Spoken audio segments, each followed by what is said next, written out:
Welcome to the Javier Mendez podcast. Special guest Scott Coker in the house, and special guest Javier Mendez from out in the middle of the Middle East. So go ahead, guys. I'm just here to observe your great conversation. I'm strictly an observer. What do you mean special guest? When did I become a special guest? The heck? Well, I didn't want to say it, then you'd be like, hey, how come I wasn't a special guest? Even though it's your I mean, show. I've been gone this time now. I'm a special guest. I mean, my God. Well, so you're at AKA Scott. How's it feel to take over? That he gave you the gym, or what happened? Yeah, What? Javier gave me the keys. I came in and had to open up this morning, and now I close the gym because I have a lot of free time on my hands right now. So I'm just gonna run AK for a while until Javier gets back. Hey, you Who know knows when that'll what? be? They're in good hands. If they got you running the show, that my gym, I don't have to worry about nothing. Yeah, well, I tell you, everybody here misses you, bro. Because Can I everybody stay I here? talk Can I to, stay here in Dubai then? Since you're running my place, I love it. I yeah, just you should just do it remotely. Everybody works remotely anyway, so just zoom in on yeah the calls and zoom in on the yeah. classes. You'll be fine. Yeah, Zoom in. I'm gonna do the Zoom call. I think What, I Len? never been a Zoom call instructor, but I think I can like doing that. Len, I'll tell you what, there's still some killers in here, man. I watch these guys spar. There's still some great talent here at AK, and the gym hasn't really, hasn't missed a beat. Javier's been gone, and he's out there doing his thing and running some businesses and gonna go train some fighters here in Vegas soon. But the gym here got some great talent, and I got some great future prospects. I think it's funny because technically you could put a big like TV screen on the wall and Javier could zoom in and then he could have like some digital pads that come out from the wall left, right. He's like adjusting them, kind of articulate it like a robot With the remote. focus mitts, His mitts. with the focus mitts, left, right, left, right, left, right. It's kind of funny because my son Jeremy, he sends me video of himself. For he has always wanted me to critique him and improve it on him, and he keeps listening really well to advice, and he keeps improving. And as a father, it makes me very proud to see my son taking the initiative to improve all the time. And not just take it for granted that he knows everything. He understands he needs a lot of learning. And I really love the fact that he's still on task and still striving to be the best he can be. It's a good feeling as a father.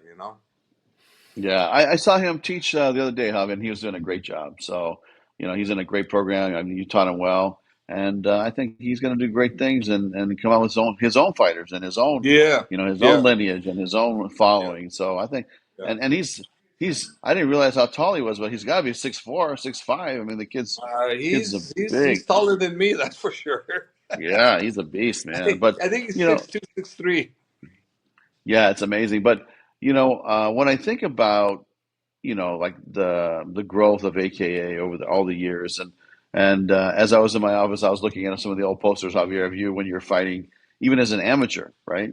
Yeah. And to see the legacy that you have built and with the gym, the fighters, and just the lineage that you've created and all the downline. I mean, look at the walls here, man. It's like the who's who of MMA for the last 20 years. So, Yeah. it's something you should be really proud of. It's this No. unbelievable the amount of talent you've grown here, man. It is Yeah. fantastic. No, Scotty, you hit it on the nail. I'm very proud of what's been done there, and I'm very proud of, Ron Kessler, Cain Hmm. Velasquez, my son Tomas de Agni, these guys that, Hmm. that are taking the reins while I'm gone, and Clint Cornell. I have a great staff behind taking care of things while I'm gone, and like the key thing that made me so impressed with my guys is, Cain Velasquez says to me, "You know why I'm here?" And I said, "No." He goes, "Because you're not." And I was That's like, "All right." I mean, awesome. he said the most beautiful I thing, mean, because come you're on, not. think. Did we lose? Oh, that's There awesome. you I are. mean, there's just honestly, how there's a lot of love and a lot of care in the building here, and you can feel Yeah, it. And I came here to yeah. AK just so you could see what your gym looks like, and so that you say, Ah, "Oh, that's what my gym looks like." And I say, yeah, "Hey, I look at forgot what my. this," and they go, "Oh, that looks like our old coach." Well, didn't Tomas want to get on in this call? We denied him access to Yeah, speak. yeah. I Yeah. said, Tomas, this is not your call. You got to set something else with Grandmaster Javier. You got to do your own thing. And 30 years from now, you'll be allowed to do your podcast because you'll be at this level. You can come back. Yes. Then you have Yes. permission. Exactly. It might be 40 years, Len. Might be 40. Yeah, if Kane drops, It's great. It's great. I mean, the energy here is still really good, Javi. And you know, I know you're going to be back soon, and you know, work with your guys. But you're in good hands, man. The gym is looking really good. Yeah, no, I don't ever have to worry knowing that Ron Kessler is there doing his thing. Ron's an amazing coach, and and Kane's taking over the reins too, and so many great guys that are there. It's just amazing. I'm very fortunate to have such great people with me, and they're going to create their own champions, and for Yep. me, it's a big giant honor to have that. Scott's going to Yeah, take it was over now great. because he's trying to threaten you to come back. He's like, hey, listen, Scott Coker trained you. Now Scott Coker's like, listen, Kane hasn't got you to come back from Dubai.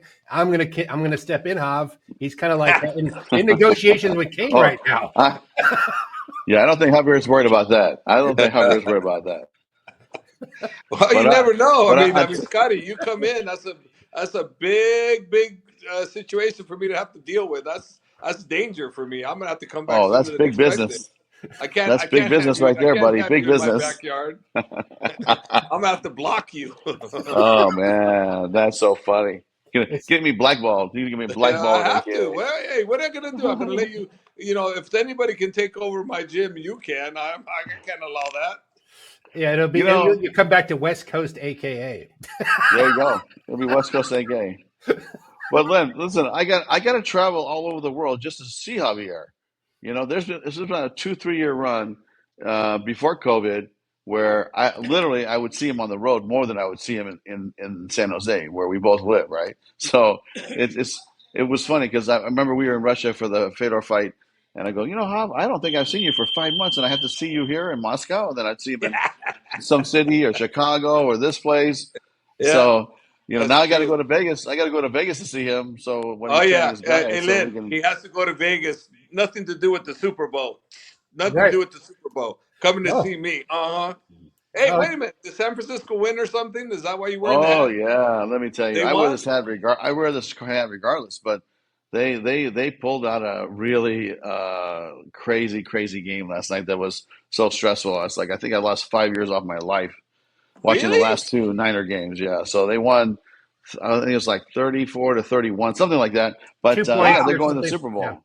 Yeah, going to the Super Bowl, Oh, playing the Chiefs. Now I got to listen to Josh Thompson in my ear because he loves the Chiefs, right? Now he's going to be in my ear. Yeah, we always kick your ass. Da, da, da, da, da, da, da. Yeah. So now we have to listen to Josh Thompson bark. Oh no! And he's got a podcast that's even worse. And that's why they call him the punk. He's called the gonna punk rip for a you on his reason, podcast. I know. You're right.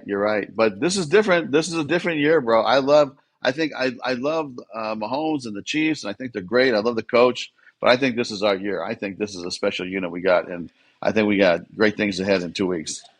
But you know what, though? No, honestly, that Mahomes is something else, though. He is a great Yeah. quarterback. Yeah, he is. He's dynamic. Yeah.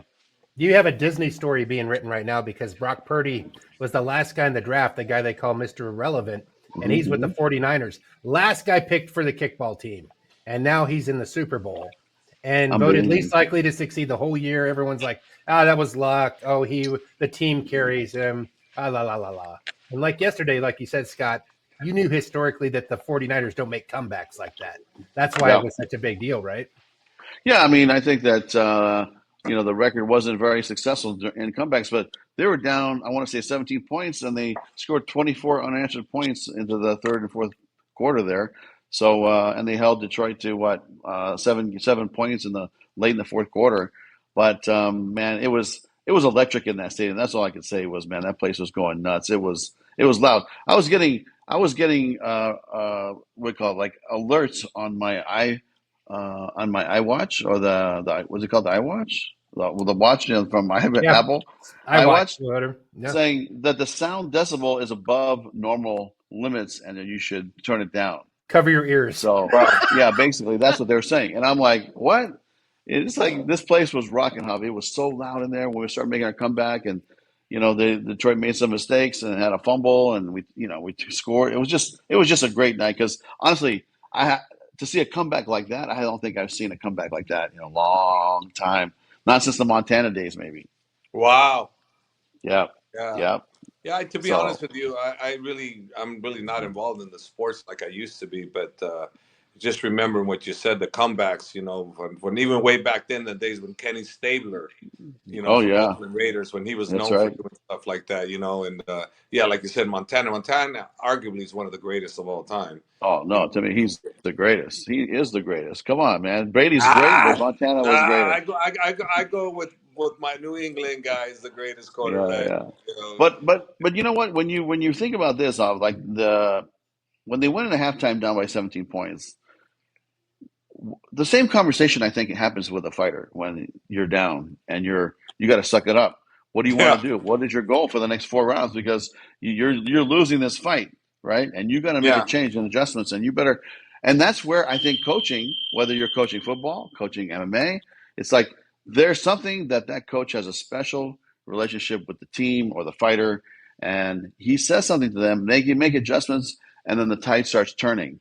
It's just like fighting, Javier. What I saw yeah. last night really was athletes that had to dig deep, make some massive, massive amounts of change in order to create a different result, and they went out and they did it, man. And it was really a special night. It was Especially, amazing. I appreciate what you're saying because listen, I watched the UFC fights on replay, and I watched the situation with the title fight, right? And the fight's going into me. I had the fight. It was so damn close that I had the fight 1-3 for the champ, right? The one that took the title, and in Strickland? the Are you talking corner about Strickland? situation, yeah, Drickus, right? And Drickus and so Strickland. Yeah. yeah, so the corner advice was given to the champ was you have to win this next round.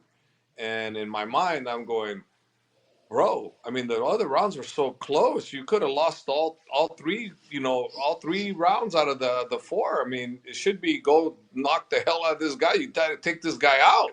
Don't leave it for chance, right?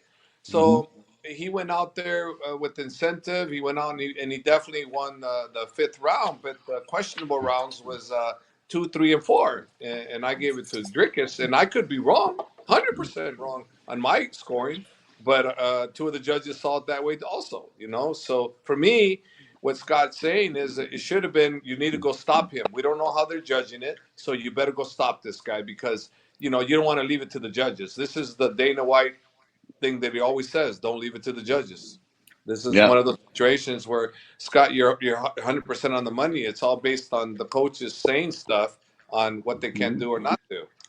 Yeah, and it's adjustments. Like I think that they started maybe not laying back so much, putting more pressure on the quarterback, going man to man, on the outside, and it really paid off. So they started putting pressure on Joff, and it was a formula that really worked, and it created the change of the flow of the game, and then momentum changed, and then we started just lighting it up, man, and Purdy, man, what an amazing quarterback. People say, oh, he's a game manager. Come on, man. The guy is a lights out quarterback. And does he make some mistakes? Sure, but God, the guy's what 2 years into the league. Give him a break. I think that we Rookie. got a great opportunity here with this kid for a long time. And let's face it, this team is amazing. I mean, they got some real talent on this team, and it's something that Javi, I love football. I love the Niners, and I've been following them since Oh Jesus yeah, of since course. the late '70s, right? So Yeah. it's I've been going to games for a long time, and to see him get to the Super Bowl, it's not very often. So it's something that hopefully this could be our year, but I think we got a really good shot. Where do you sit when you go there, Scott? I mean, you know some people. Do you get on the field? Do you up in the box? How do you like to do that when No, you go Oh to I the? no, think I I'm don't I'm think on I the don't think I'm so, on the man. players bench, I man. think Scott's out there outside looking for tickets. He's at He's the out there top Oh with looking. yeah. the nose. I'm willing The to buy nosebleeds. tickets. How He's much you like, willing to pay, Scotty? $50 for 50-yard line or what? What do you think? No, you know what? Too No, much? listen. So you know what? I sit on the bench with the players during the game. No, but I've been a season ticket holder for the Niners. Jesus, for like 30 years now. So I definitely have been a big supporter, and so I have my seats, and we love them, and we go to all the games when I'm in town. And I've been going to a lot more games because I've been home, And do we lose Jav? Okay, No, He's back. Javier's back. someone's trying to call me, and I have to get him out because Lynn, let me ask you something. When someone calls me, does it pop up on the screen that someone's calling me? No, it just blacks out, just like Oh, okay. Well, then it's I don't like a have to do temporary. that. It's not a big deal. I just think they're in the way, and I go, man, they're in the way, so they're not Right. in the way. Okay. Well, they black your screen out for like a millisecond, I think. That's what happens. Okay. Sorry, going what you were saying, Scott, about the 49ers there. Oh yeah, just like I've been a big fan for a long time. I've been a big fan of Bay Area sports. I support the Raiders when they were here. When they moved, and I'm like, okay, I'll see you later. But I support the Warriors, the Giants, and not the A's so much. But I just love sports. I love Bay Area sports. I think it's been fun living in the Bay Area because on any given night you can go do something. You go to a game, you go to a basketball game, you go to a baseball game, and there's so much activity here that it's been fun growing up in the Bay Area. It's hard to beat. So it's such a diverse place. I moved away, but I would say like, oh, you want to go skiing? That's not far away. You want to go to the beach? You want a city? You want the wine? The same thing with the entertainment, And I miss Strike Force actually. That was my favorite. Yeah, it was my favorite too. I mean, obviously, it was something that very proud of what we built in Strike Force, and when I think about all the great fighters that came out of there, and the thing that I think that's something that we're really good at, and Javier was very instrumental in helping me with this too, is where is the next big talent, right? Who is the next Daniel Cormier? When Daniel Cormier came here, we sat down at a restaurant here in town, and he had no fights. He was a coach at OSU, I believe, and he had no fights, right? And same thing with T-Wood. He was a guy that we, came to us and said, you got to take a look at this guy. And he was just coming up for wrestling from Miss U, I believe. And then Luke Rockhold, Javier said, hey, you got to sign this guy. I don't know if he could fight yet, but he could definitely, he's a great jiu-jitsu he could talent. look good. He could get some good posters. He could look good, and then he'll do modeling for you or whatever. But no, but he was a great jiu-jitsu talent, and so that's the thing about you get into a gym like this, and then you start putting all the pieces together, right? MMA is not just about being a jiu-jitsu fighter or a wrestler or a striker. Now you have to do all of it. Plus, you have to have the transition smooth where you can do it all seamlessly, right? That's really what MMA is today, right?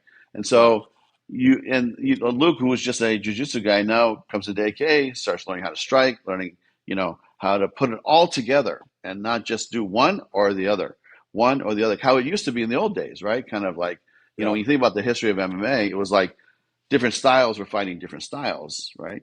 And then they said, oh, the wrestlers came in, started fighting the jiu-jitsu guys. At first, all the jiu-jitsu guys were winning.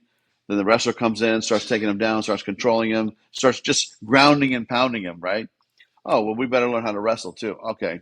And then Maurice Smith changed it all. I remember when he kicked Conan, knocked him out, and people were like, oh, I better learn how to strike too, right? Yeah. So now you have all these pieces of these different, art forms, but it's really how do you put them together? How is it seamlessly, your transition becomes seamless, and that's how you become like a fighter of modern MMA today, and that's really the future, I think, of combat sports is how well you can seamlessly put it together. Yeah. One thing I was always curious about because I knew about traditional. I was a judo guy, traditional for Olympic sports style. So you're on there, you're in the arm bar position, tap out. It's like you're not fighting out of the arm bar like you do in BJJ. But if you take it to the street and you figure out a few things, you can modify it. But they're not teaching it for you for that purpose. Same thing with traditional taekwondo and karate, like kata style. It's like horse riding stance. And those things. I'm like, how do you take somebody and make them harden them up for MMA fighting and away from the traditional civilians that are never going to be a fighter class? And that's what was always missing to me. Like, how do we find this? And that was really in boxing, I think, wrestling and jiu-jitsu. What's your take? Because you're like one of the beginners. I have an answer for that actually. And, Javier could put, his input from a very, very, like early adapter to MMA fighting. And his gym was one of the first, probably the most successful gym, in the history of MMA is AKA. And the reason why I say that is people he's grown talent from the inside out, right? When Kane came here, he was a wrestler. How did he become this great MMA talent, right? Well, because he came through the system. Danny Cormier, same thing. Luke Rockhold, same thing. Josh Thompson, all these guys come here and they have maybe one discipline, but eventually they have multiple disciplines. And you just don't see that at other gyms where they're growing these talent from ground up, to become the megastar. That doesn't happen. I think other gyms. There's a lot of great gyms around the country. Don't get me wrong. There's Dan Lambert's gym. There's Winkle John's gym, Greg Jackson, and some Gracie gyms, but who has developed more talent, in the history of MMA for the last 20 years than this gym right here?